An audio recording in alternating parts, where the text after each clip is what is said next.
Hello there, and in this video I'm going to show you how to make bases using found objects. So welcome to another tutorial from Dazatron's Diorama Llama.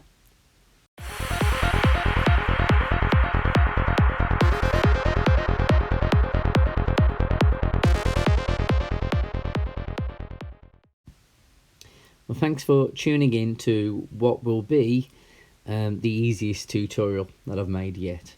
So why am I making this? Well, I still have a number of people who seem a bit intimidated by some of the previous makes, and even though this channel is aimed at beginners, most of the videos anyway, there have been a couple of videos which I would say are more intermediate or even difficult in some cases. The majority of my videos are aimed at the beginner, but I can appreciate that if you've never used styrofoam before, if you're not used to kind of painting or model making, that it's still a bit intimidating, especially when there's a cost involved. So that leads me, I suppose, to my next question that I get asked, which is how much does it cost? And really, you can get started for around £40. The styrofoam sheets cost about £12. I buy mine from a place called Tilgear in the UK, which is a case of Googling it, and you should be able to find a seller near you. And yeah, you can pick up different size sheets, different thicknesses. It's quite a good idea to go for maybe a thinner sheet, and then you can kind of stick them together if you don't want to buy lots of sheets in the first instance, particularly if you're starting out. And then you would also ideally need a electric foam cutter. You'll have seen me use that quite often in my earlier makes. And although it's not necessary, you could use a regular saw and a kind of a craft knife. It just makes your life a lot easier, and that costs around £25 from Amazon. So the only other thing really you would need are the acrylic paints, which again you can pick up for a few pounds. So yeah, about £40 you could get going with this. So yeah, these are some offcuts of styrofoam that you can see in this pot here. So when you're sawing styrofoam, it tends to leave this kind of debris, I suppose, and I tend to just keep hold of all of that. So if I am sawing styrofoam, I tend to do it on a piece of paper, and then I can just kind of grab the bits that get left over and reuse those. And you'll have heard me say many times before, you know, keep everything, because even the offcuts can be used again for future makes. So as I said, we're using found materials in this one. These are the bristles from a kind of a dustpan and brush, a kind of little kind of wooden kind of broom for, you could probably pick up from a DIY store for about £1.50, £2. So very cheap, and you can kind of cut off the bristles and they make really good grass. So you'll have seen that in my Easter Island make, which was the last video that I made. So do check that out if you want to see what I did with that. So you will obviously need some styrofoam. I always use styrofoam in my makes. It's just such a versatile material. So I would encourage you to use that. But really the majority of this make is using found objects. So here's an example. This is actually the wheel of a kind of a basketball, what do you call it, basketball stand, I suppose. This was a portable one, so it had these kind of two kind of plastic wheels that you can kind of move it around with, because you have to, it has got like a big base that's kind of weighted with water or sand, and this wheel fell off and it's just been kind of gathering lots of dirt outside. So I gave it a good clean, and I thought I could use that in a future make. So this video is not going to show me doing that, but it's just the point that I'm making is to keep an eye out, and even bits that you would really think, yeah, that needs to go in the bin, might actually prove useful to create an interesting base. So very easily, as you can see here, I could kind of make a small stand, put a rock on there, put this kind of wheel, rust it up a little bit, add a bit of grass. and there you go, you've got a base. So look out for a future base using that bit of rubbish, really. Well, this one here, this head, was actually picked up from a local toy fair in Birmingham.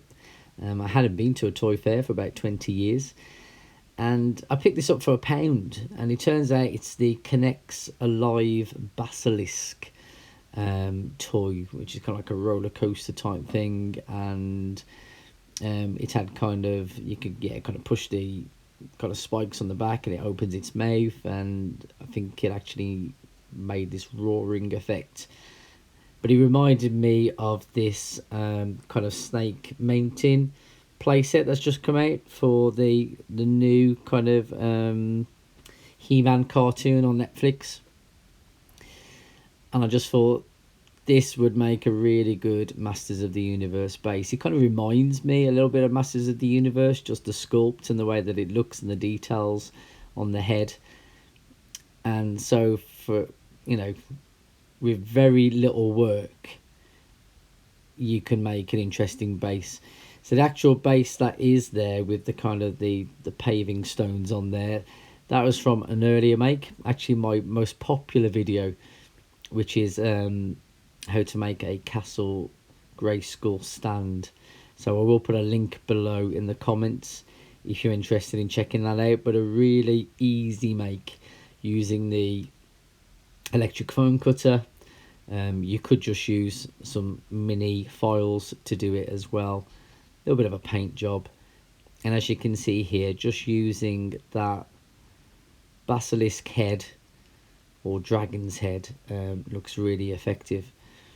So what I'm trying to show here is that if you keep an eye out for stuff, things that you might normally throw away, they might actually prove useful.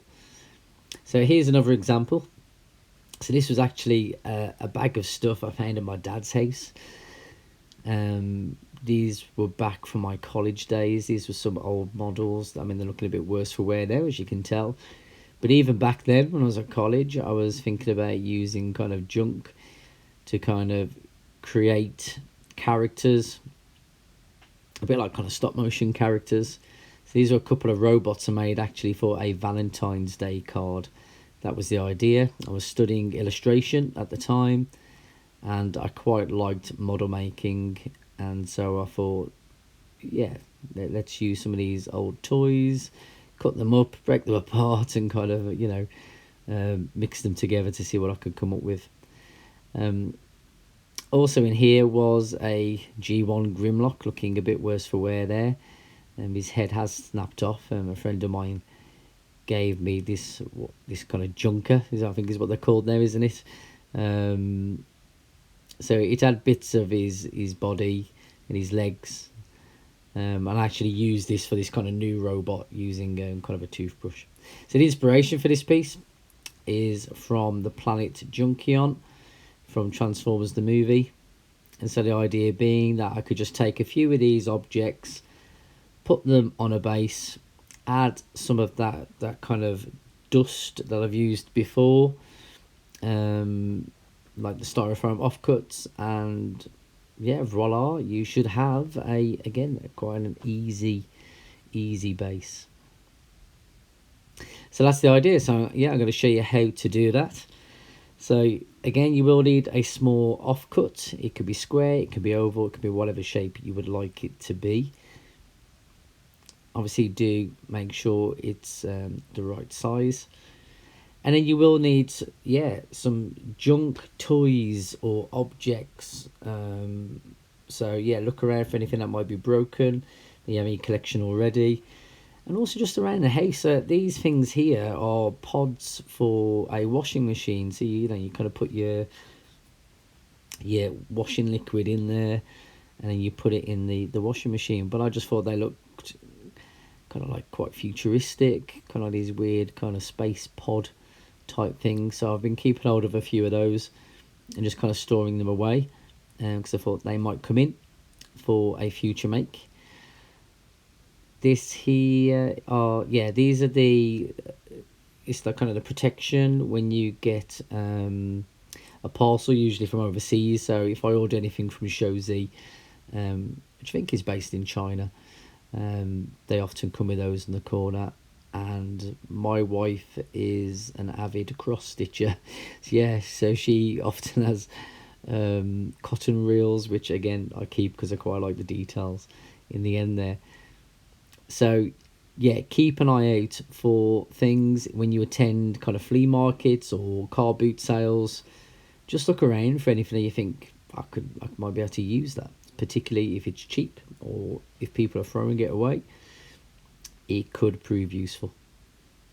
Now, actually, one thing you might be able to help me with, when I did find this bag of stuff, I found this, and for the life of me, I don't even recall owning it.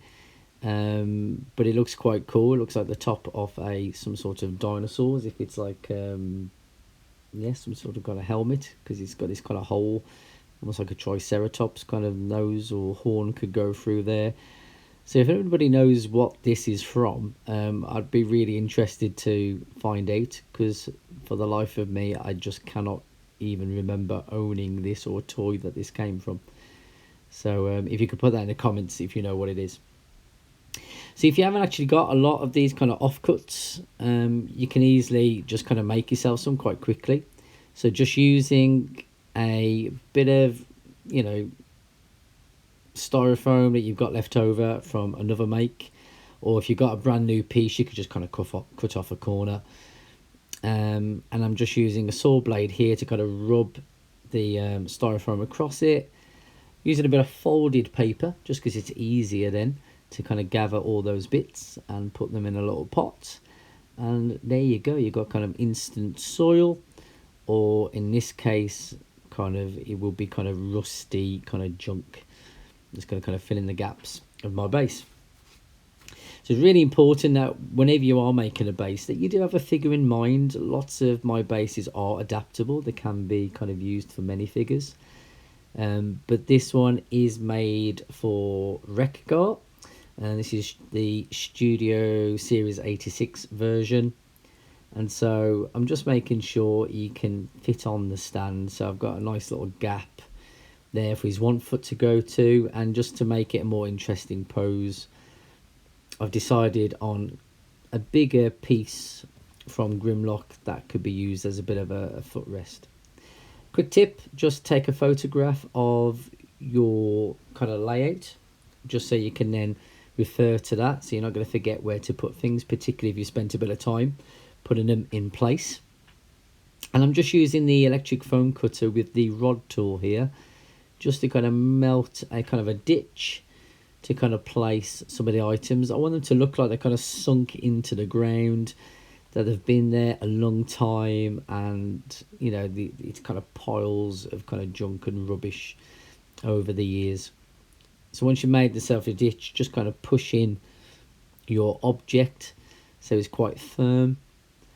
And then a good idea is just to kind of break up the edges of your base, just using again the rod tool, just to kind of create some kind of texture on the corners and the edges, and it just makes it look more interesting, in my opinion. That's the key reason for doing this. So I'm also going to push in some little bits of junk into the sides of the styrofoam, so it doesn't just look like everything's just kind of sat on top. It kind of again gives that impression that this is piles and piles of junk from over the years, and it just makes a more interesting base. So I'm just reassembling my parts by looking at the photograph I took earlier, and again just checking that I've kind of positioned things correctly and my figure still fits. And there you go, he stands there quite nicely. And so yeah, I'm happy with this kind of initial kind of positioning of the different bits. I've pretty much attached most things. They're not glued in yet, but it gives me a chance to kind of move things around if I'm not happy, which is worthwhile doing that. Don't kind of glue as you go along. Position things first, and when you're happy with your layouts, then start to kind of stick things down.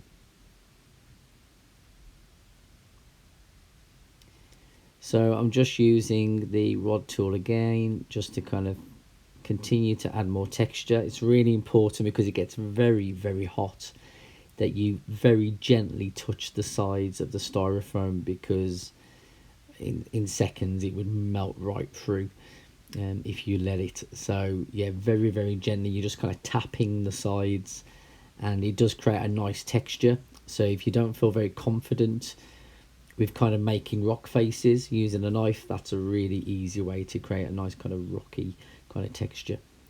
So I'm using the Gorilla Glue again. This is the glue that requires you to use a little bit of kind of water on one side, and it does expand. So I did stop using this glue, because I found that if I was just sticking styrofoam to styrofoam, as the glue expands, it kind of pushes out the bits of styrofoam that you're trying to stick. So unless you're going to weigh it down, it's not the most ideal for every kind of make that I've kind of created in the past. But for this one, because we're kind of using found objects and they've got a little bit more weight in them, it tends to work quite well. So I'm just actually using a cotton bud, which I've just dampened with a bit of water, and then I'm applying a very small amount of the Gorilla Glue to the plastic piece that I'm putting in place, and then I'm just going to push that into kind of the dampened kind of section, and then it's just a case of leaving that, and it will eventually go off. Just a quick health and safety tip here, yeah, please do use gloves when using this Gorilla Glue, because it's very strong and you don't want it on your hands. I kind of forgot to do that when I first started. So here's all my different pieces in position, glued in place, and I'm really happy with the way that looks. It's really important you got different heights of objects. Again, it adds more interest. So you can see I've used kind of the tail pieces there to kind of create these kind of pointy bits, and I just think it looks more effective. So this one does require a bit of a paint job, but again, this is a really, really easy paint job, and actually we're going to be adding some texture and this kind of soil or kind of rusted metal effect. So I'm just using some black acrylic. You'll have heard me say many times before, don't pay expensive for acrylics.